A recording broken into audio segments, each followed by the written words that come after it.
ಕೆಂಡ ಸಂಪಿಗೆ ನಮ್ಮ ಕೆಂಡ ಸಂಪಿಗೆ.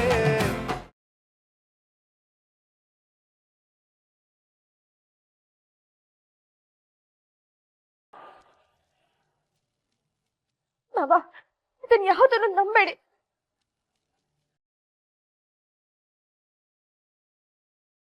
ಟಿವಿ ಬರ್ತಿರೋ ಹಾಗೆ ಯಾವುದೇ ಪ್ರೀತಿ ಪ್ರೇಮ ಇರಲಿಲ್ಲ ಮಾವ. ಅವನು ನನ್ನ ಕೆಟ್ಟ ದೃಷ್ಟಿಯಿಂದ ನೋಡ್ತಿದ್ದ. ಕೆಟ್ಟ ದೃಷ್ಟಿನ ಒಳ್ಳೆ ದೃಷ್ಟಿನ ಅದರಿಂದ ನಮ್ಗೇನಾಗ್ಬೇಕಾಗಿದೆ?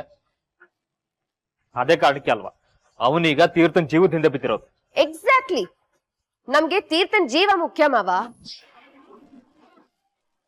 ಅದಕ್ಕೆ ನಾನು ನಿಮಗೆ ಹೇಳ್ತಿರೋದು, ನೀವ್ ಇವತ್ತೊಂದು ಡಿಸಿಷನ್ ತಗೊಳ್ಳೇಬೇಕು. ನಮಗೂ ಪ್ರತಿಯೊಂದನ್ನು ಸಹಿಸ್ಕೊಂಡು ಸಾಕಾಗೋಗಿದೆ. ಇದನ್ನ ಇಗ್ನೋರ್ ಮಾಡೋದಕ್ಕಾಗೋದಿಲ್ಲ ಮಾವ. ನನಗೆ ಬೇರೆ ಜೀವಕ್ಕಿಂತ ನನ್ನ ಮಗನ ಜೀವನೇ ಬಹಳ ಮುಖ್ಯ.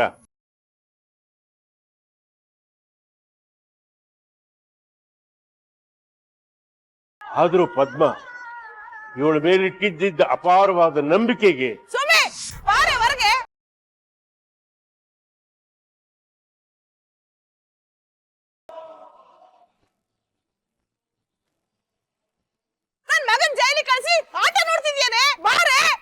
ಏ ಜಯರಾಮ, ಯಾರು ನೋಡೋದು ಹಂಗ್ ಕೂಗಾಡ್ತಾ ಇದ್ದಾಳೆ? ನೋಡ್ತೀನಪ್ಪ, ನೋಡು.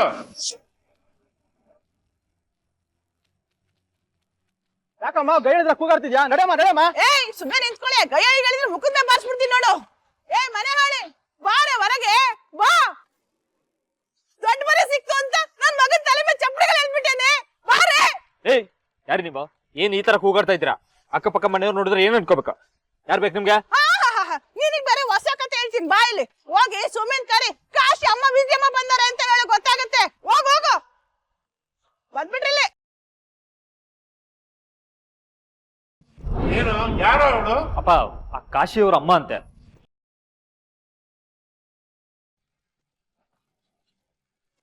ಕಾಶಿಯವರಮ್ಮ? ಹಾ, ಗೇಟ್ ಹತ್ರ ಬಂದು ಹಾದಿರಂಪ ಬೀದಿರಂಪ ಮಾಡ್ತಾ ಇದ್ದಾಳೆ.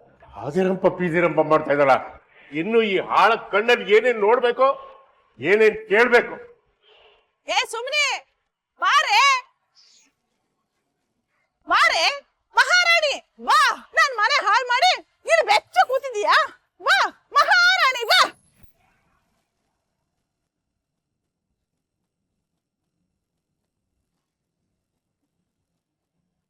ಇವತ್ತು ನಾನು ಬಿಡ್ತೀನಿ ಅನ್ಕೊಂಡಿದ್ಯಾ? ನಿನ್ ಮೋಸ ಎಲ್ಲ ಬಯಲಿಗೆ ಎಳೆದೆ ನಾನು ಇಲ್ಲಿಂದ ಹೋಗೋದು. ಆಹಾ, ಸುಪ್ರಾತಿ ಸುಬ್ಬಿ ಬಾರೆ. ಏನಿದು, ಎಷ್ಟು ನ್ಯೂಸೆನ್ಸ್ ಕ್ರಿಯೇಟ್ ಮಾಡ್ತಿದ್ದಾಳೆ ನೋಡಿ. ನಮ್ ಮನೆ ಮುಂದೆ ಯಾವತ್ತೂ ಹೀಗೆಲ್ಲ ಆಗೇ ಇರ್ಲಿಲ್ಲ. ಎಷ್ಟು ಗಲಾಟೆ ಮಾಡ್ತಿದ್ದಾಳೆ ನೋಡಿ ಮಾವ. ವಿಚಕ್ಕ, ಯಾಕೆ ಗಂಟ್ಲು ಕಿತ್ತೋಗ ಕಿಚ್ಕೋತಾ ಇದ್ಯಾ? ಜೇನೆ, ದೊಡ್ಡ ಮನೆ ಸಾಹುಕಾರ್ತಿ ಆಗಿದ್ಯಾ ಅಂತ ಮೆರಿತಾ ಇದೀಯಾ? ದುರಾಂಕಾರ ನಿನಗೆ. ಪದೇ ಪದೇ ನನ್ ಮನೆ ಬಗ್ಗೆ ಮಾತಾಡ್ಬೇಡ. ಈಗ ಇಲ್ಲಿಗೆ ಬಂದ್ ವಿಷಯ ಏನು ಅಂತ ಹೇಳು. ನೀನ್ ಮಾಡಿದ ಮೋಸ, ನೀನ್ ಮಾಡಿದ ದಗಾಕೋರನ್ನ ಶ್ರೀಮಂತರ ಮನೆಯವ್ರಿಗೆ ಹೇಳೋಣ ಅಂತ ಬಂದಿದ್ದೀನಿ.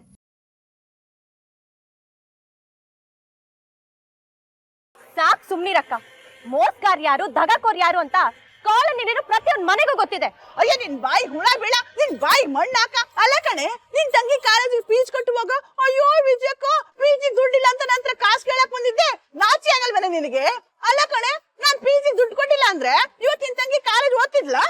ಆಹಾ, ಸಹಾಯ ಮಾಡಿದೀವೆಲ್ಲ ಕೃತಜ್ಞತೆ ನಿಲ್ವಲ್ಲ ನಿನಗೆ? ಸಾಲ ಮಾಡಿದ್ದೆ, ಆದ್ರೆ ಆ ಸಾಲಕ್ಕೆ ಬಡ್ಡಿ ಸಮೇತ ವಾಪಸ್ ಕೊಟ್ಟಿದ್ದೀನಿ ತಾನೆ. ನೀನೆ ನನಗೆ ಪುಕ್ಸಟ್ಟೆ ದುಡ್ಡು ಕೊಟ್ಟಿದ್ಯಾ? ಬಡ್ಡಿ ಕೊಟ್ಬಿಟ್ರೆ ಸಾಲ ಸಿಕ್ಬಿಡುತ್ತಾ? ಅಲ್ಲ, ನಿಮ್ಮಪ್ಪ ಸಾಯ್ತಾ ಬಿದ್ದಾಗ 1000 ಮನೆ ಭಾಗ ತಟ್ಟಿದೆಲ್ಲ, ಆಗ್ಯಾಕೆ ನಿನಗೆ ಸಾಲ ಹುಟ್ಲಿಲ್ಲ ಅಂತೀನಿ. ಯಾಕೆ ಹುಟ್ಲಿಲ್ಲ? ಮಾತಾಡೆ. ನನ್ ಮಗನ್ನ ಮದ್ವೆ ಆಗ್ತೀನಿ ಅಂತ ಮಾತು ಕೊಟ್ಟು ನಿಮ್ಮ ಅಪ್ಪನ ಉಳಿಸ್ಕೊಂಡಿಲ್ಲ, ಮರ್ತೋತು. ಕೇಳಿಸ್ಕೊಂಡ್ರ ಮಾವ, ಎಷ್ಟು ಜನಕ್ ಮೋಸ ಮಾಡಿದಾಳೆ ಇವಳು.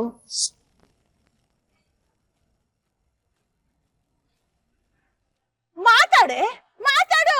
ನಿನ್ ಬಾಯನ್ ಸತ್ತೋತ? ನಿನ್ ಮಗನ್ ಮದ್ವೆ ಆಗ್ತೀನಿ ಅಂತ ನಮ್ಮಪ್ಪನಾಣೆಗೂ ನಾನು ಮಾತು ಕೊಟ್ಟಿರ್ಲಿಲ್ಲ. ಅಯ್ಯೋ ಅಯ್ಯೋ ಅಯ್ಯೋ, ಸಹಾಯ ಮಾಡಿಸ್ಕೊಳ್ಳೋರ್ಗು ಮಾಡಿಸ್ಕೊಂಡು ನೀನ್ ಉದಾರಕ್ಕ. ಸಾಕ್ ಸುಮ್ನಿರು. ನೀನ್ ನನ್ ತಂದೆ ಆಪರೇಷನ್ಗೆ ಸಹಾಯ ಮಾಡಿದ್ದಕ್ಕೆ ಅಲ್ವಾ ನೀನಂದ್ರು ಅನ್ಸ್ಕೊಂಡು ನಮ್ಮ ಮನೆ ಮರ್ಯಾದಿನ ಬೀದಿಲ್ ಹರಾಜ್ ಹಾಕಿದ್ರು. ನಿನ್ ಮೇಲೆ ಪೊಲೀಸ್ ಕಂಪ್ಲೇಂಟ್ ಕೊಟ್ಟೆ ಸಮಾಧಾನವಾಗಿದ್ದು. ನೀನ್ ಕೊಟ್ಟ ಲಕ್ಷಕ್ಕೆ ಬಡ್ಡಿ ಸಮೇತ ವಾಪಸ್ ಕೊಟ್ನಲ್ಲ. ಅಯ್ಯೋ ಅಯ್ಯೋ ಅಯ್ಯೋ ಅಯ್ಯೋ ಬಾಯ್ ಮುಚ್ಚೆ, ಏನ್ ಮಾತು ಅಂತ ಮಾತಾಡ್ತೀಯೇ? ಅಲ್ಲ ಗಂಟ್ ಇಸ್ಕೊಳ್ಳುವಾಗ ಏನು ಗೊತ್ತಾಗಿರ್ಲಿಲ್ಲ. ಅಲ್ಲ ಕಣೆ, ನನ್ ಮಗನ್ ಮದ್ವೆ ಆಯ್ತೀನಿ ಅಂತ ಹೇಳಿದ್ದಕ್ಕೆಯ ನನ್ ಮಗ ನಿನ್ ಹಿಂದೆ ಬಿದ್ದಿದ್ದು, ನಿನ್ನ ಮದ್ವೆ ಮಾಡ್ಕೊಳ್ಳೇಬೇಕಂತ ಅಟಕ್ ಬಿದ್ದ. ಅಕ್ಕ, ನಿನ್ ಮಗ ಎಂತವನು ಅಂತ ಇಡೀ ಕಾಲೋನಿಗೆ ಗೊತ್ತಿದೆ. ಯಾವ ತಂದೆ ತಾಯಿ ತಾನೆ ಅದನ್ ಕಣ್ಣಾರೆ ನೋಡಿ ನಿಮ್ ಮಗನ್ಗೆ ಹೆಣ್ ಕೊಡ್ತಿದ್ರು ಹೇಳು? ಅದಕ್ಕೆ ತಾನೆ ನಿನ್ನ ಮೋಸದಿಂದ ಕಟ್ ಹಾಕಿದ್ದು. ಏನ್ ಮಾವ ಇದು, ಹೊಸ ಕತೆ ಹೇಳ್ತಿದ್ದಾಳೆ ಈ ಹೆಂಗ್ಸು. ಅದು ಇಷ್ಟು ಜನರ ಮುಂದೆ. ನಾಳೆ ಇವರೆಲ್ಲ ಆಡ್ಕೊಳಲ್ವಾ ನಮ್ಮನ್ನ ನೋಡಿ? ಕೊಟ್ಟ ಹಣಕ್ಕೆ ಪೈಸೆ ಬಡ್ಡಿ ಸೇರಿಸಿ ನಿನ್ ಮುಖದ ಮೇಲೆ ಬಿಸಾಕಿದ್ರು ನನ್ನನ್ನ ನೆಮ್ಮದಿಯಾಗಿ ಬಾಳ್ವೆ ಮಾಡೋದಕ್ ಬಿಡದೆ ಇರೋದು ನೀನು ನಿನ್ ಮಗ. ಪದೇ ನನ್ನ ಹೆಸರಿಗೆ ಕಳಂಕ ಹಚ್ತಾ ಇದ್ದೀರಾ, ನನ್ ಜೀವನ ಹಾಳು ಮಾಡ್ತಿದ್ದೀರಾ. ಪುಣ್ಯ, ನಿನ್ ಮಗ ಈಗ ಜೈಲಲ್ಲಿದ್ದಾನೆ. ಹೋಗಿ ದೇವರಿಗೆ ತುಪ್ಪ ದೀಪ ಹಚ್ಚು. ಅವ್ನು ನನ್ ಗಂಡನ್ ಕೊಲೆ ಮಾಡೋದಕ್ ಪ್ರಯತ್ನ ಪಟ್ಟ ಅಂತ ಕೇಳ್ತಿದ್ರೆ ಮೈಯೆಲ್ಲ ಉರಿತಾ ಇದೆ. ಅವ್ನು ಏನಾದ್ರೂ ಹೊರಗಡೆ ಇರ್ಬೇಕಾಗಿತ್ತು. ನಾನೇ ಅವ್ನ ಜೀವ ತೆಗಿತಾ ಇದ್ದೆ. ಮಾವ ಕೇಳಿಸ್ಕೊಂಡ್ರ? ಕೊಲೆ ಮಾಡೋದು ಅಂದ್ರೆ ಏನ್ ಮಕ್ಳ ಆಟನ ಇವ್ರಿಗೆಲ್ಲ?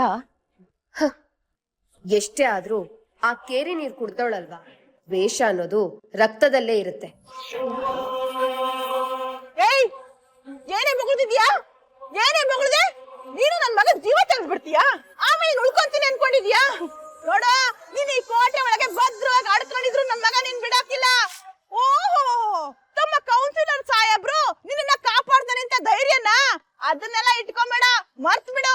ನೋಡು, ನನ್ ಮಗ ಅವ್ನ್ ದಾರಿಗೆ ಅಡ್ಡ ಬಂದವ್ರನ್ನೇ ಅಡ್ಡ ಸೀಳ್ತಾನೆ, ಅಂಥದ್ರಲ್ಲಿ ನಿನ್ನ ಬಿಟ್ಬಿಡ್ತಾನೋ? ಮಾವ, ಇಂಥವ್ರಿಂದ ನಮ್ ತೀರ್ಥಂಗೆ ಉಳಿಗಾಲ ಇಲ್ಲ. ಹೌದಮ್ಮ. ಅದು ಬಿಡು ಸಾಧನ. ಅಲ್ಲಿ ನೋಡು, ಗೇಟ್ ಎದುರಿಗೆ ಎಷ್ಟೊಂದು ಜನ ಸೇರಿದ್ದಾರೆ.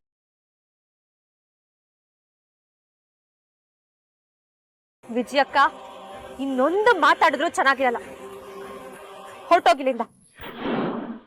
ನೀನೇ ಹೋಗ್ಲಿಲ್ಲ ಅಂದ್ರೆ ನಿನ್ ಮಗನ್ ಕಳಿಸ್ದಾಗೆ ನೀನು ಜೈಲಿಗೆ ಕಳಿಸ್ಬೇಕಾಗತ್ತೆ. ಹೋಯ್ತೀನಿ ಕಣೆ, ಹೋಯ್ತೀನಿ. ಆದ್ರೆ ನಿನ್ನ ಮಾತ್ರ ನೆಮ್ಮದಿಯಾಗಿರಕ್ ಬಿಡಕ್ಕಿಲ್ಲ. ನೀನು ಜೀವನ ಪೂರ್ತಿ ನರಳಿ ಸಾಯೋ ಹಂಗ್ ಮಾಡಿಲ್ಲ ಅಂದ್ರೆ ನಾನು ಶ್ರೀದೇವಿ ತಾರಿಣಿ ಬಡ್ಡಿ ಬಿಡ್ಡಿ ಅಮ್ಮನೇ ಅಲ್ಲ. ತಿಳ್ಕೊ. ಓ ದೊಡ್ಡ ಮನುಷ್ಯ, ಸಾವುಕಾರ, ಕೋಟೆ ಅರಸ, ಇವಳನ್ನ ಸೊಸೆ ಮಾಡ್ಕೊಂಡ್ ಕರ್ಕೊಂಡ್ ಬಂದಿಯಲ್ಲ, ಇವಳೇ ನೀನು ಉದ್ಧಾರ ಮಾಡ್ತಾಳೆ ಅನ್ಕೊಂಡಿದ್ಯಾ? ಹಾಳು ಮಾಡಿ ಹತ್ತಿ ಬಿಡ್ತಾಳೆ.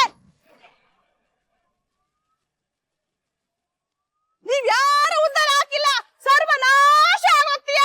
ನಾನ್ ಮಾತು ಏನ್ ಹೇಳಿದೆ ಅಂತ ಕೇಳಿಸ್ಕೊಳ್ಳಿ ಮುಂದೆ.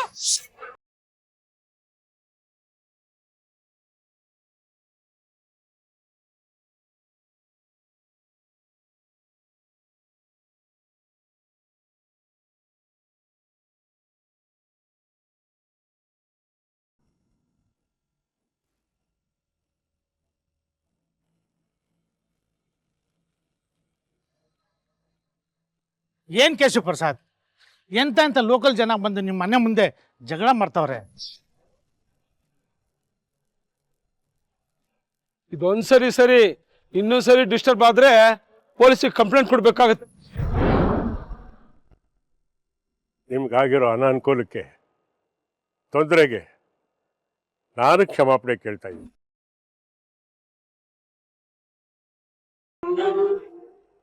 ದಯವಿಟ್ಟು ಕ್ಷಮಿಸ್ಬಿಡಿ.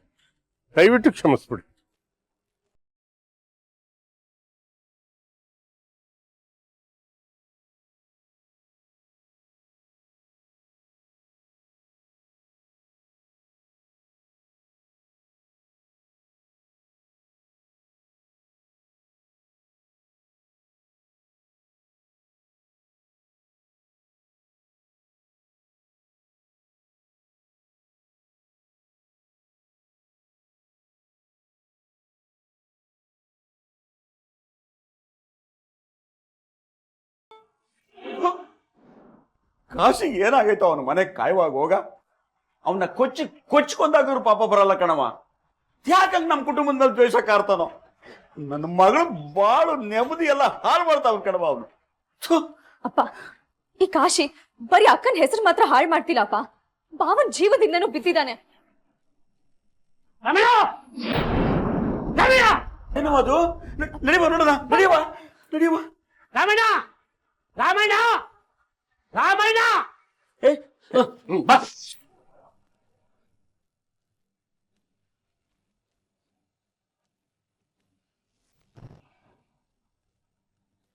ಶಿವಣ್ಣ, ರಾಮಕ್ಕ, ಏನಿದೆಲ್ಲ ಮುಚ್ಚು ಕುಡುಗೋಲು ಹಿಡ್ಕೊಂಡು ಯಾಕಿಂಗ್ ಬಂದಿದ್ದೀರಾ? ರಾಮಣ್ಣ ಇಷ್ಟ ದಿನ ಕಾಸಿ ನಾವು ಸುಮ್ಮನೆ ಬಿಟ್ಟಿದ್ದ ಹತಿ ಆಗೋಯ್ತು. ಅವ್ನಿಗೊಂದು ಗತಿ ಕಾಣಿಸ್ಬರೋಣ. ಎಷ್ಟು ಧೈರ್ಯ ಇದ್ರೆ ನಮ್ಮ ಮನೆ ಇದ್ರ ಮೇಲೆ ಕೈ ಮಾಡ್ತಾನೆ ಅವ್ನು ಮುಟ್ಟಾಳ. ಶಿವಣ್ಣ, ನೀವು ಸ್ವಲ್ಪ ಸುಮ್ಮನೆ ಇರ್ತೀಯಾ? ಫಸ್ಟು ಸುಮ್ಮನೆ ಹತ್ರ ಮಾತಾಡೋಣ. ಅವಳು ಏನ್ ಹೇಳ್ತಾಳೆ ನೋಡ್ಕೊಂಡು ಆಮೇಲೆ ಮುಂದುವರೋಣ. ಸಮಾಧಾನ ಮಾಡ್ಕೊಳ್ರಪ್ಪ.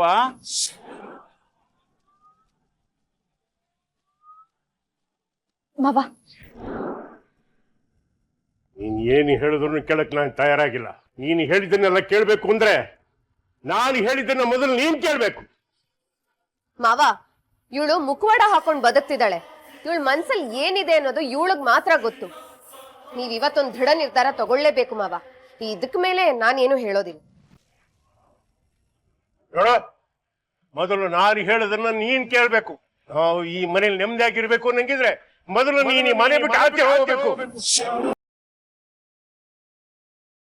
ಅಮ್ಮನೆ ಪದ್ಮನು ಆ ತೀರ್ಥ ಒಂದಲ್ಲ ಒಂದು ನೆಪ ಹೇಳಿ ಏನಾದ್ರೂ ಮಾಡಿ ನಿನ್ನ ಈ ಮನೆಯಲ್ಲಿ ಉಳಿಸ್ಕೊಂಡ್ಬಿಟ್ರು. ನನ್ನ ಮಗನ ಮೇಲಿನ ಮಮಕಾರಕ್ಕೆ, ನನ್ನ ಹೆಂಡತಿ ಮೇಲಿನ ಪ್ರೀತಿಗೆ ಇಲ್ಲಿವರೆಗೂ ಬಾಯಿ ಮುಚ್ಕೊಂಡು ಸುಮ್ಮನೆ ಇದ್ದೆ. ಇನ್ನೂ ನಾನು ಬಾಯಿ ಮುಚ್ಕೊಂಡು ಸುಮ್ಮನೆ ಇದ್ರೆ ನನ್ನ ಮಗನ ಜೀವಕ್ಕೆ ಆಪತ್ತು ಬರುತ್ತೆ. ಇನ್ನ ಜೀವನದ ಹಳೆ ಘಟನೆಗಳು ಏನೇ ಇರಲಿ, ಆ ಕೆಟ್ಟ ಘಟನೆಗಳು ನನ್ನ ಮಗನ ಜೀವಕ್ಕೆ ಕುತ್ತು ತರ್ತಾ ಇದೆಯಲ್ಲ, ಇದಕ್ಕೇನ್ ಹೇಳ್ತೀಯ? ಮಾವ, ದಯವಿಟ್ಟು ತಪ್ಪು ತಿಳ್ಕೊಬೇಡಿ. ಟಿವಿ ಬರ್ತಿರೋದು ಎಲ್ಲ ಸುಳ್ಳು. ಆ ಕಾಶಿ ನನ್ನೇನ್ ಪ್ರೀತಿಸಿರ್ಲಿಲ್ಲ ಮಾವ. ನನ್ನನ್ ಪಡ್ಕೋಬೇಕು ಅನ್ನೋ ಕೆಟ್ಟ ಆಸೆ ಇತ್ತು ಅಷ್ಟೇ. ನೀನ್ ಹೇಳಿದ್ದನ್ನ ನಾವ್ಯಾಕ್ ನಂಬೇಕು? ಆ ಹೆಂಗ್ಸ್ ಬಂದು ನಿನಗ್ ಹಾಗ್ ಸಹಾಯ ಮಾಡ್ದೆ, ಹೀಗ್ ಸಹಾಯ ಮಾಡ್ದೆ ಅಂತ ಏನೇನೋ ಮಾತಾಡದ್ಲು, ಅದು ಸುಳ್ಳ? ಅಥವಾ ನೀನ್ ಕಾಶಿನ ಮದ್ವೆ ಮಾಡ್ಕೋತೀನಿ ಅಂತ ಮಾತ್ ಕೊಟ್ಟಿದ್ ಸುಳ್ಳ? ಮಾವ, ಅಪ್ಪನ ನಾನು ಉಳಿಸ್ಕೊಳ್ಳೇಬೇಕಿತ್ತು. ಆದ್ರೆ ಅವ್ರ ಆಪರೇಷನ್ಗೆ ಎಲ್ಲೂ ದುಡ್ಡು ಹುಟ್ಲಿಲ್ಲ ಮಾವ. ಅದಕ್ಕೆ ಅಂತ ನಾನು ಅವ್ರ ಹತ್ರ ಹಣ ತಗೊಂಡೆ ಬಿಟ್ರೆ ಅವ್ರ ಮಗನ್ ಮದ್ವೆ ಆಗ್ತೀನಿ ಅಂತ ನಾನು ಯಾವತ್ತೂ ಮಾತ್ ಕೊಟ್ಟಿಲ್ಲ ಮಾವ. ದಯವಿಟ್ಟು ನನ್ನ ನಂಬಿ. ಓಹೋ, ಕೇಳಿಸ್ಕೊಂಡ್ರ ಮಾವ?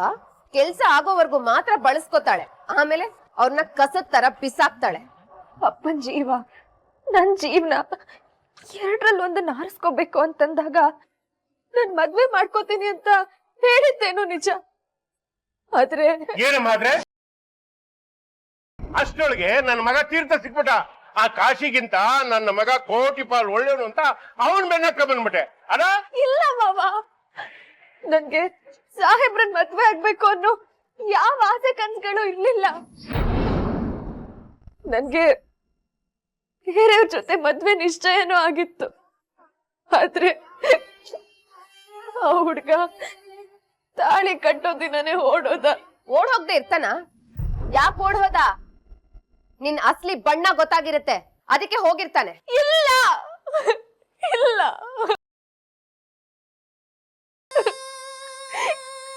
ಆಕಾಶಿ ನನ್ ಬಗ್ಗೆ ಅಪಪ್ರಚಾರ ಮಾಡ್ದ. ನನ್ಗೂ ಸಾಹೇಬ್ರಿಗೂ ಸಂಬಂಧ ಇದೆ ಅಂತ ಕತೆ ಕಟ್ಟ.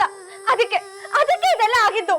ನೋಡೋ, ಇಷ್ಟೆಲ್ಲ ನೀನ್ ಬಣ್ಣವಾಗಿ ಹೇಳ್ತಾ ಇದೆಯಲ್ಲ, ಇದನ್ನು ನೀನ್ ಕತೆ ಕಟ್ಟಿ ಹೇಳ್ತಾ ಇಲ್ಲ ಅಂತ ಏನ್ ಗ್ಯಾರಂಟಿ? ಯಾವನೋ ಕೆಲ್ಸಕ್ಕೆ ಬಾರದು ಬಿಗ್ನಾಸಿ ಬಂದ್ ನನ್ ಮಗನ್ನೇ ಕೊಲ್ಲಕ್ ನೋಡ್ದ ಅಂದ್ರೆ ಅದಕ್ಕೆ ಕಾರಣ ಯಾರು? ನೀನು.